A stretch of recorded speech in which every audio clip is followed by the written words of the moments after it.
Hello and welcome to First Coast Living. I'm Jordan Wilkerson. Our community is rich when it comes to change makers and people looking to make the world a better place. Mike actually got a chance to learn the story of a local veteran who stepped up for his country and in the fight for civil rights. We're surrounded by people who do amazing things to bring about positive change and equality. It's important to share their stories with everyone, including young readers. So let's welcome Lieutenant Colonel Alton Yates, retired, and he served in the United States Air Force and helped with space flight experiments and organized civil rights demonstrations, including the one that resulted in Axe Handle Saturday right here in Jacksonville. And we also want to welcome to First Coast Living and thank you for your service here, Mr. Yates. And we've got Chris Barton joining us. He's an author that's helping young readers and kids learn about Mr. Yates, okay, the history behind the history. Welcome you both to First Coast Living. Thank so you. I was real excited about this interview after reading you. I love the history. I'm into history, and I said, wow, there's two gentlemen that are really helping the kids really learn about the real history. So let's start with Mr. Yates. Sure. And why were you interested in joining the Air Force in space exploration to begin with? Well, first of all, my dad encouraged, he had 4 boys, and he encouraged all of us to join a branch of the military.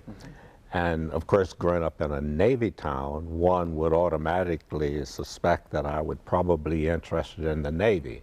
Well, something happened to me that changed the course of my direction.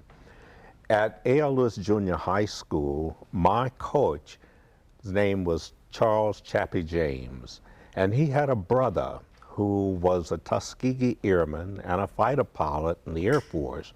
And he invited his brother to come to A.L. Lewis to talk to the group of students in assembly. His brother was named Daniel Chappie James.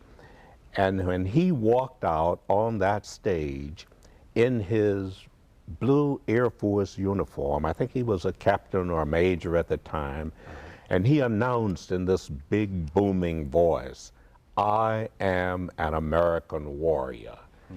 That sold me right there. I went home and I talked to my dad, told him, hey, we just had this Tuskegee Airman, this fighter pilot, Air Force.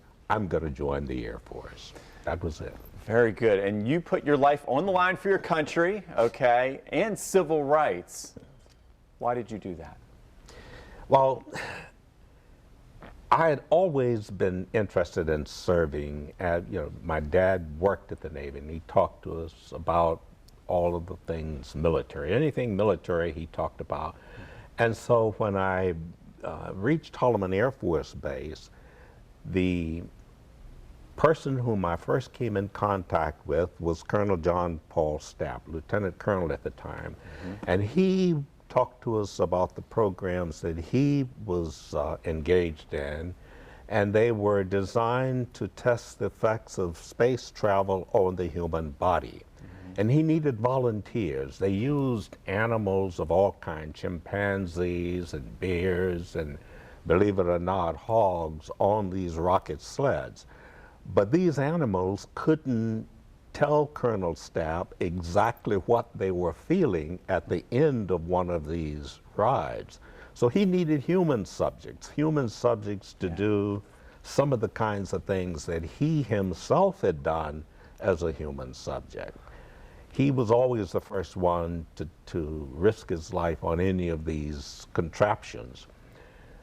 So when they asked for volunteers, of course, I couldn't resist. I wanted to be a part of that. I volunteered and began riding rocket sleds and some of the other experiments that were designed to test the effects of space travel on the human body. Wow, that's bravery in its truest sense for your country, and then this testing, okay? So tell us more about that. You're dedicated to equality and civil rights, we know that. And tell us what sticks out in your mind and memory most from August 27th of 1960 with Axe Handle Saturday here in Jacksonville. Well, I think the thing that probably sticks out in my mind more related to that incident was what led to it, how I got involved. After completing my work with the Air Force and having to come home, I started that trip, about a 1,500 or 1,600 mile drive from New Mexico to Jacksonville, and I was all by myself. Before I could get 100 miles from the Air Force Base where we did these experiments, and all of these experiments were done in an atmosphere that was totally and completely without any sign of racial prejudice or anything. In fact, you never even thought about anything like that. For 4.5 years, there was absolutely nothing like that. And I just got accustomed to being with people of all kinds, of all races and backgrounds. And it was just a beautiful world that we had created for ourselves out there. About 100 miles or so from that base on my drive back home, I stopped to get gas, and I went into this little restaurant that was a part of the gas station. And as I got ready to be seated to eat,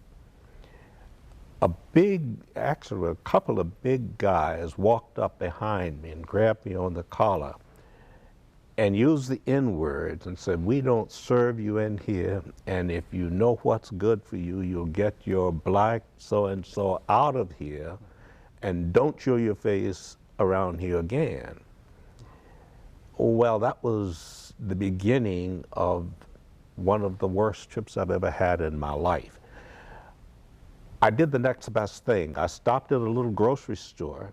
I bought a jar of peanut butter and a loaf of bread.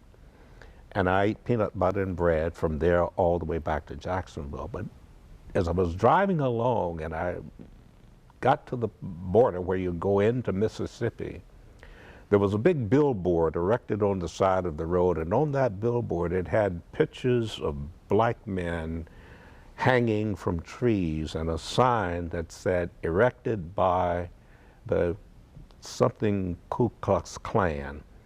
And the wording was, using the N-word, "Don't let the sun set on you in this county."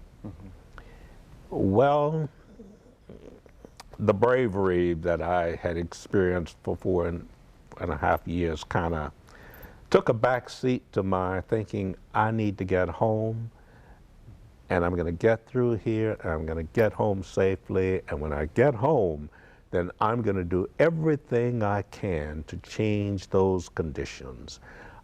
I fought for an opportunity to propel us into space. I'm going to fight for an opportunity for us to be free and live like decent human beings on this earth. Well, let's get to Chris. And, you know, wow, what can I say? How can we follow that?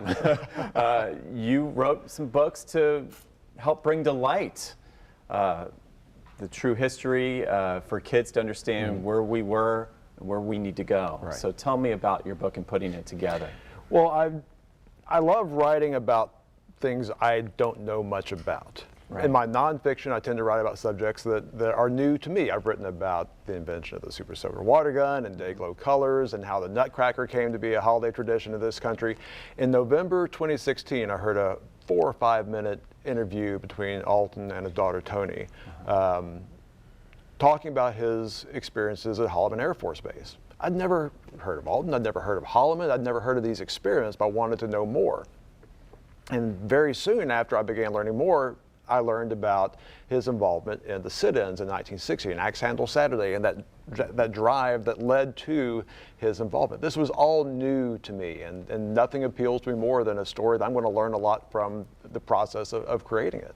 And I wanted to bring out how you can have this really amazing scientific and technological progress happening at the same time as really ugly, backwards social attitudes. Right. That was true in 1959 and 1960. It was true in 2016. It's true in 2022. But one thing I've learned from Alton's story is the value of taking this longer-term perspective and seeing how progress does happen, how we do move forward, even when not everything is moving in that direction. There's a big event coming up. I can't wait to hear about this. Yeah, so this Saturday afternoon at Jacksonville's main library, right across the street from the park where the events of Moving Forward took place, Alton and I will be in conversation about his experiences and about the book. We'll be interviewed by an educator, a social studies educator with the Duval County Schools. I could listen to Alton all day, all weekend, so that'll be great. Thank you both so much again for being on our show. You're both an inspiration. So thank you. Thank you for It's a having pleasure. us. Okay, and of course you can go to our website for much more on this, and that is firstcoastliving.net.